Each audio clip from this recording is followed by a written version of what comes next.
Get started here. A lot of great conversation going on in the room. If you haven't learned, we're videotaping our presentations now, and so you quickly find out how often you say and you get really bad jokes to open the meeting. So with that, let's get the last one out of the way. Well, first up, I want to thank you so much for taking the time to come out here tonight on a warm fall day. It's great to see everyone, and it's exciting to host a meeting like this where we're presenting exciting new information to the community, and you can have your first sort of initial looks at what a very important piece of property in our area is going to look like. And so we're excited to kind of give you that initial look, to have the city provide that look today, and then to have your input over the next few months. But so a very exciting time to be here and not talking about crematories. So with that, no jokes, like I said. With that, I'd like to thank all those that are in the audience here. We've got most, if not all, of the city council. We've got Mayor Mason up front here, Dr. Mary Kay Murphy. We've got a couple candidates for State House, Representative Tom Rice, and Amrita Regmi, there she is, yeah.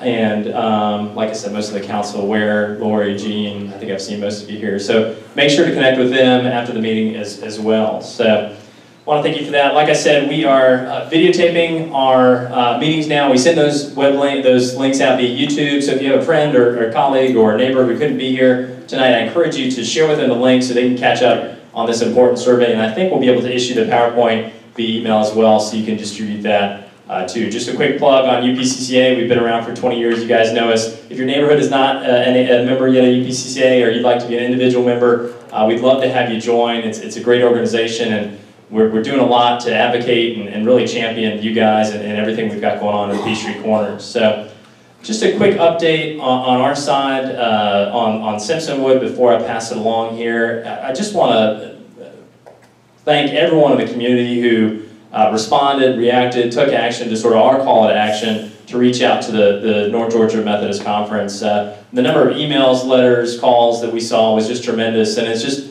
amazing to see from this community when we really come together and we unite, what things happen from that. So the church did announce on Saturday, results of the meeting, that they've empowered the Board of Trustees to make a formal decision on what will happen with the property. There's certain elements of the property they want to keep, including the church on the property and things like that. So we're very hopeful that out of the meeting they did not select a private offer, and that the process continues from here. So for us, that's all of a good sign, and we just, again, want to thank you, the community, for really responding and stepping up and taking action. So thank you. So with that, sort of the agenda for tonight, I'm going to introduce Mike, who's going to give us a perspective on the city at Mike's Minutes, and then our two main speakers for tonight are Diana Wheeler, who is the Community Development Director for the City of Peachtree Corners, and Dan Graveline, who represents the Downtown Development, the DDA board, and they've done a lot of work to get us to this point here. So it's very exciting, and I'm excited for you guys to sort of see these initial images tonight. So with that, I'm going to pass it on to Mike.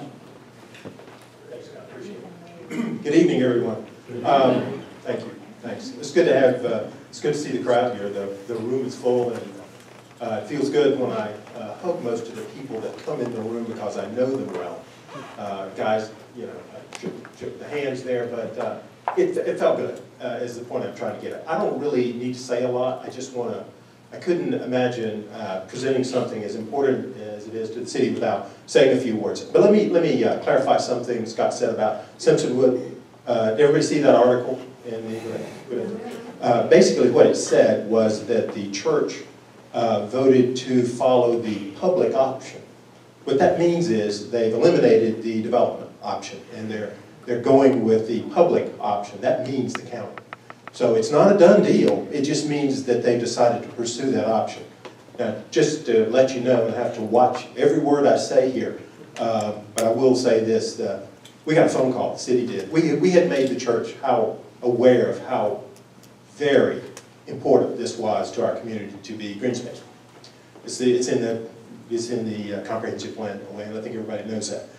But I got a phone call late Thursday, and the city council, late Friday evening, agreed to make I have to think of the words the city attorney wanted me to use.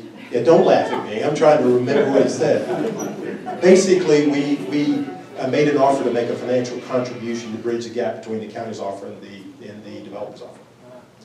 So at the last minute, so council members stand up because I believe I didn't do that. I'll stand up here.